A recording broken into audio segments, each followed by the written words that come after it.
आज हम डिस्कस करेंगे यूपी टेट 2026 का। ये टॉपिक है शिक्षण यानी टीचिंग। ये क्लास 1 to 5 और क्लास 6 to 8 के लिए है, यानी जूनियर और प्राइमरी दोनों के लिए है। तो ये आपका एक इम्पॉर्टेंट टॉपिक है और इससे संबंधित जो MCQs हैं उनको देखने से पहले हम इसका थोड़ा डिटेल देखेंगे कि शिक्षण किसे कहते हैं, शिक्षण के उद्देश्य क्या होते हैं, शिक्षण के सूत्र कौन कौन से हैं, शिक्षण प्रक्रिया के सिद्धांत कौन कौन से हैं। इन सब चीज़ों को सबसे पहले हम समझ लेंगे, उसके बाद इनसे संबंधित MCQs करेंगे। तो आता है आपका शिक्षण। शिक्षण 4 चरणों की प्रक्रिया है: योजना, निर्देशन, मापन और मूल्यांकन। यानी शिक्षण जो है उसका सबसे पहले प्लान बनाया जाता है, फिर डायरेक्शन दिया जाता है, फिर मापन होता है उसका, यानी बच्चे ने कितना सीखा, इसको हम किस चीज़ से मापें कि पता चले कि बच्चे ने कितना गेन किया है, कितना प्राप्त किया है, और इन सब चीज़ों के लिए मूल्यांकन किया जाता है। फिर उसके बाद आते हैं आपके शिक्षण के उद्देश्य। शिक्षण के उद्देश्य के हमारे क्या क्या होते हैं? इसमें उपयोगी ज्ञान प्रदान करना, यानी बच्चों को जो उपयोगी ज्ञान है वो दिया जाता है ताकि उनका जीवन स्तर बदल सके, उनका व्यवहार बदल सके। तो ये सब चीज़ें आती हैं। मानसिक क्षमता का विकास होता है, उनकी जो मानसिक क्षमता है वो विकसित होती है। मानवीय गुणों का विकास होता है, जैसे दया है और अच्छे अच्छे गुण हैं जो वो आपके शिक्षण के द्वारा आते हैं। क्रियाशीलता का विकास होता है, यानी बच्चा जो है वो क्रियाशील रहता है, यानी वो लगातार काम करने के बारे में सोचता है, नए नए विचार उसके अंदर आते हैं उसके दिमाग में। सैद्धांतिक ज्ञान को व्यवहारिक ज्ञान में परिवर्तन करने को प्रेरित करना, यानी जो ज्ञान उसको किताबों से वो सीखता है, जो ज्ञान प्राप्त करता है, उसको वो अपने व्यवहार में कैसे लाए, ये सिखाया जाता है। वातावरण के प्रति समायोजन की क्षमता विकसित करना, यानी वातावरण के साथ वो किस तरह से समायोजन करके रहे ताकि वो अपने जीवन को सरल बना सके, इस बात की शिक्षा दी जाती है। सृजनात्मक कार्य के लिए प्रेरित करना, और उसको ऐसे कार्य करने के लिए प्रेरित किया जाता है जिससे कि सृजन हो सके, यानी कि विनाश वाले काम ना हो सके, अच्छी चीज़ों को वो सीख सके। फिर नेक्स्ट आपका आता है ये शिक्षण सूत्र। शिक्षण सूत्र में क्या है आपका? सरल से जटिल की ओर, यानी बच्चे को सबसे पहले सरल चीज़ें बताई जाएं, जैसे कि उसको सबसे पहले गिनती सिखाई जाए, पहाड़ा सिखाया जाए, तब जोड़ हो, तब घटाव हो। इसी तरह से जब हिंदी उसको पढ़ाया जाए तो सबसे पहले उसको स्वर सिखाए जाएं, व्यंजन सिखाए जाएं, फिर उसके बाद शब्द सिखाए जाएं उसको, फिर वाक्य सिखाए जाएं। फिर अगला आता है आपका विश्लेषण से संश्लेषण। विश्लेषण से संश्लेषण में क्या होता है कि वस्तुओं को सबसे पहले संयोजित कर संश्लेषित किया जाना चाहिए, यानी उनको जोड़ना चाहिए, फिर उनको अलग करने की प्रक्रिया सिखाई जानी चाहिए। फिर आता है आपका ज्ञात से अज्ञात की ओर, यानी जो चीज़ें बच्चे को पता है सबसे पहले वो बताई जाएं, फिर जो चीज़ें नहीं पता हैं वो चीज़ें उसको बताई जाएं। फिर आता है आपका यथार्थपूर्ण से भावनात्मक, यानी यथार्थपूर्ण यानी जो चीज़ें वास्तव में हैं, जैसे पेड़ पौधे, जानवर, पानी, इन सब चीज़ों को बच्चा देखता है, फिर उसके बाद उन चीज़ों को बताया जाए, यानी जो यथार्थ में हैं, जो दिखाई देती हैं, उन चीज़ों को पहले बताया जाए, फिर उसके पश्चात वो चीज़ें जो जिनको हम महसूस कर सकते हैं वो चीज़ें बताई जाएं, जैसे हवा, प्रकाश, तरंग, तापमान इत्यादि। फिर आता है आपका आगमनात्मक से निगमनात्मक तक। तो इसमें क्या होता है, सबसे पहले बच्चे को उदाहरण बताना चाहिए, उसके पश्चात बच्चे को नियम बताने चाहिए ताकि वो आसानी से समझ सके। और निगमात्मक में क्या होता है कि सबसे पहले नियम बताए जाते हैं, फिर उदाहरण बताया जाता है। तो इस तरह से बच्चा अच्छे से सीख पाता है। नेक्स्ट आपका देखते हैं शिक्षण प्रक्रिया के सिद्धांत, यानी शिक्षण प्रक्रिया के सिद्धांत कौन कौन से हैं। ये एक निश्चित उद्देश्य के लिए की जाता है शिक्षण, यानी निश्चित उद्देश्य कि बच्चा कुछ सीख सके, उसके व्यवहार में परिवर्तन हो सके। परस्पर संबंध का सिद्धांत, यानी परस्पर संबंध का सिद्धांत होता है ये। अभिप्रेरणा का सिद्धांत, यानी बच्चों को प्रेरणा दी जाती है ताकि वो सीखने के लिए प्रेरित हों। फिर आपका आता है पुनरीक्षण और अभ्यास का सिद्धांत। फिर ये उसका निरीक्षण किया जाता है जो बच्चे ने सीखा है और लगातार उसको प्रैक्टिस करने के लिए कहा जाता है। फिर आता है आपका पुनर्वलन। पुनर्वलन यानी बच्चे को कुछ सिखाया गया तो वो उसको अच्छे से नहीं सीख पाया, तो उसको एक अच्छे से सीखने के लिए प्रेरित किया जाता है, तो वो पुनर्वलन दिया जाता है। या अच्छा कार्य करता है तो उसको शाबाशी दी जाती है, तो उसको पुनर्वलन दिया जाता है। तो ये पुनर्वलन का सिद्धांत है। फिर प्रोत्साहन का सिद्धांत, बच्चे को पुरस्कार दिया जाता है, चाहे अच्छे शब्द से उसकी प्रशंसा की जाती है, जिससे वो प्रसन्न होकर सीखने के लिए प्रेरित होता है। नेक्स्ट है आपका, अब आपके MCQs आते हैं जिनकी हम प्रैक्टिस करेंगे। आपका पहला है, शिक्षण 4 चरणों वाली एक प्रक्रिया है।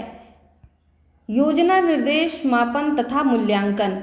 शिक्षण के बारे में निम्नलिखित परिभाषा किस विद्वान द्वारा दी गई है? Teaching is a four step process, planning, instruction, measurement and evolution. Which scholar has given the following definition about teaching? 1 Thorndike के अनुसार, 2 मॉरिसन के अनुसार, 3 हफ तथा डंकन के अनुसार, 4 स्मिथ के अनुसार। तो आपका राइट आंसर होगा नंबर 3 हफ तथा डंकन के अनुसार। नेक्स्ट है आपका, निम्नलिखित कथनों में से कौन सा कथन सत्य नहीं है? Which of the following statement is not true? शिक्षा एक ऐसी प्रक्रिया है जो शिक्षण संस्थाओं तक सीमित होती है। Education is a process that is limited to educational institutions. 2 अधिगम एक ऐसी प्रक्रिया है जिसके द्वारा अभ्यास अथवा अनुभव के आधार पर व्यवहार में परिवर्तन होता है। Learning is a process by which change in behaviour is possible based on practice और एक्सपीरियंस। नंबर 3 प्रशिक्षण ऐसी प्रक्रियाओं की एक क्रमबद्ध श्रृंखला है जिसमें अनुदेशन, अभ्यास आदि सम्मिलित होते हैं। Training is a systematic series of actions which includes instruction, practice etc. 4 अनुदेशन एक ऐसी प्रक्रिया है जिसका उपयोग मानव व्यवहार में अभीष्ट परिवर्तन लाने के लिए किया जाता है। Instruction is a process used to bring about desired changes in human behaviour. तो इसका आपका राइट आंसर होगा नंबर 1, शिक्षा एक ऐसी प्रक्रिया है जो शिक्षण संस्थाओं तक सीमित होती है। ये गलत है, क्योंकि शिक्षा आप कहीं से भी ले सकते हैं, आप बाहर से भी, जरूरी नहीं शिक्षण संस्थाओं में ही आपको शिक्षा मिले, आप बाहर से भी, समाज से भी बहुत कुछ सीखते हैं, परिवार से भी बहुत कुछ सीखते हैं। नेक्स्ट है आपका, निम्न में से कौन सी अच्छे शिक्षण की विशेषता नहीं है? Which of the following is not a characteristic of good teaching? 1 स्वेच्छाचारी, 2 जनतांत्रिक, 3 सहानुभूतिपूर्ण, 4 वांछनीय सूचनाएं देने वाला। तो आपका राइट आंसर है स्वेच्छाचारी। ये अच्छे शिक्षण की विशेषता नहीं है। नेक्स्ट है आपका, किस व्यवहारवादी मनोवैज्ञानिक ने शिक्षण का पुनर्वलन सिद्धांत दिया है? Which behaviourist psychologist has given the reinforcement theory of teaching? तो इसका आपका है नंबर 1 B.F. स्किनर। ये आपका राइट आंसर है। नेक्स्ट है आपका, अध्यापन का मुख्य उद्देश्य विद्यार्थी को उचित दिशा में प्रभावित करना अर्थात उसके उचित दिशा में प्रभावी बनाना होता है। The main objective of teaching is to influence the students in the right direction, that is to make their effective in the right direction. 1 व्यक्तित्व ज्ञान, पर्सनालिटी नॉलेज, 2 व्यवहार अधिगम बिहेवियर लर्निंग, 3 व्यक्तित्व परीक्षा फल पर्सनालिटी एग्जाम रिजल्ट, 4 व्यवहार विद्यालय behaviour school. तो आपका राइट आंसर होगा व्यवहार अधिगम। ये आपका राइट आंसर है। नेक्स्ट है आपका, शैक्षिक प्रक्रिया के 3 मुख्य बिंदु होते हैं जो शिक्षार्थियों के लिए बेहद महत्व के विषय हैं।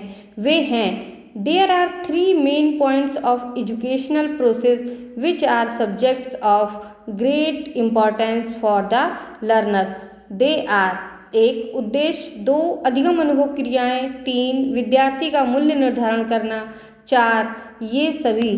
तो आपका राइट आंसर होगा ये सभी, यानी 4 नंबर आपका राइट है। नेक्स्ट है आपका, निम्न में से कौन सा शिक्षण का सूत्र नहीं है? 1 सरल से कठिन की ओर, 2 अनिश्चित से निश्चित की ओर, 3 दृश्य से अदृश्य की ओर, 4 निगमन से आगमन की ओर। तो आपका राइट आंसर है निगमन से आगमन की ओर। नेक्स्ट है आपका सूक्ष्म शिक्षण चक्र का प्रथम पद होता है 1 प्रतिपुष्टि, 2 शिक्षण, 3 योजना बनाना, 4 प्रस्तावना। तो आपका राइट आंसर है योजना बनाना। ये सबसे पहले आता है, यानी किसी चीज़ की प्लानिंग की जाती है, उसके बाद आपका सूक्ष्म शिक्षण होता है। नेक्स्ट है आपका कक्षा में विद्यार्थियों की रुचि बनाए रखने के लिए एक शिक्षक के लिए उचित है To maintain the interest of students in the class, it is appropriate for a teacher to 1 श्यामपट्ट का प्रयोग करना, 2 चर्चा करना, 3 कहानी सुनाना, 4 प्रश्न पूछना।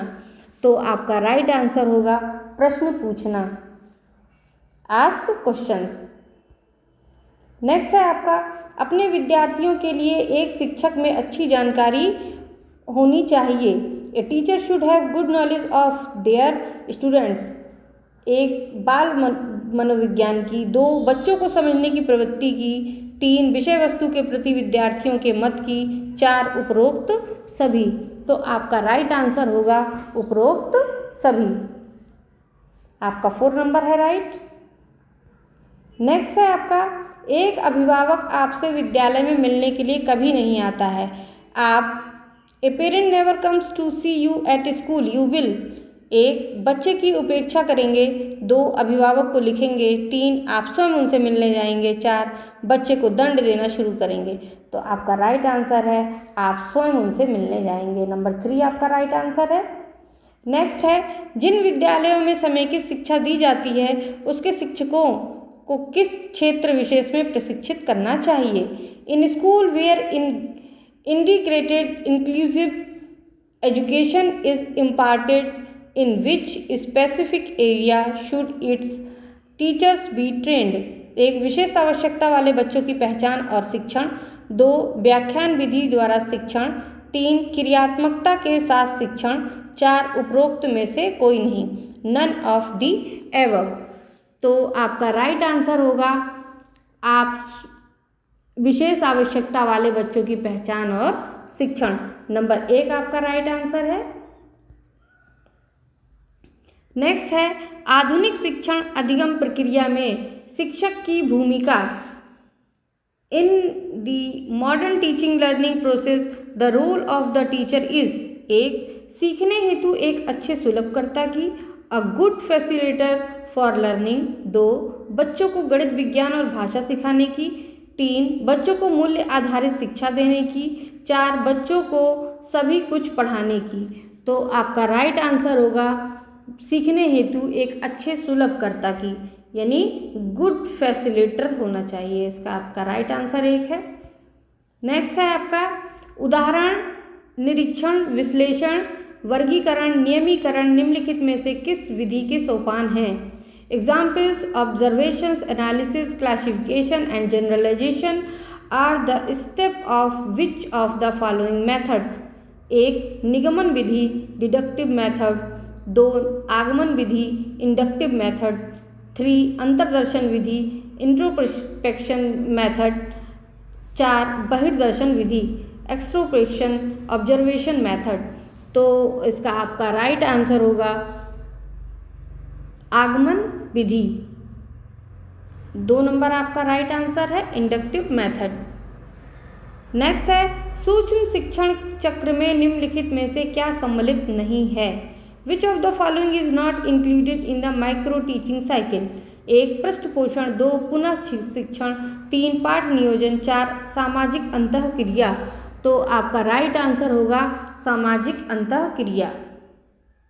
ये 4 नंबर है आपका राइट आंसर।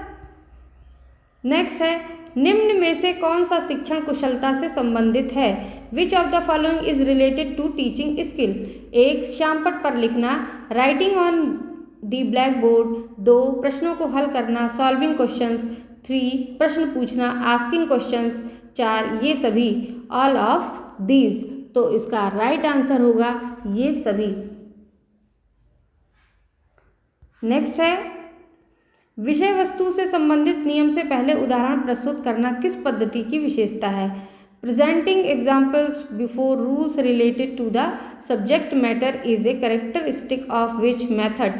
1 आगमनात्मक, 2 निगमनात्मक, 3 1 और 2 दोनों, 4 विश्लेषणात्मक। तो इसका राइट आंसर होगा आगमनात्मक यानी इंडक्टिव। 1 नंबर ठीक है आपका। नेक्स्ट है आपका, किसी कार्य को करने के लिए व्यक्ति को स्वयं अभिप्रेरित करना किस सिद्धांत के अंतर्गत आता है? 1 यानी motivating oneself to do a task comes under which principle? 1 परस्पर संबंध का सिद्धांत, 2 अभ्यास का सिद्धांत, 3 अभिप्रेरणा का सिद्धांत, 4 प्रोत्साहन का सिद्धांत। तो आपका राइट आंसर होगा अभिप्रेरणा का सिद्धांत। ये आपका 3 नंबर राइट आंसर है।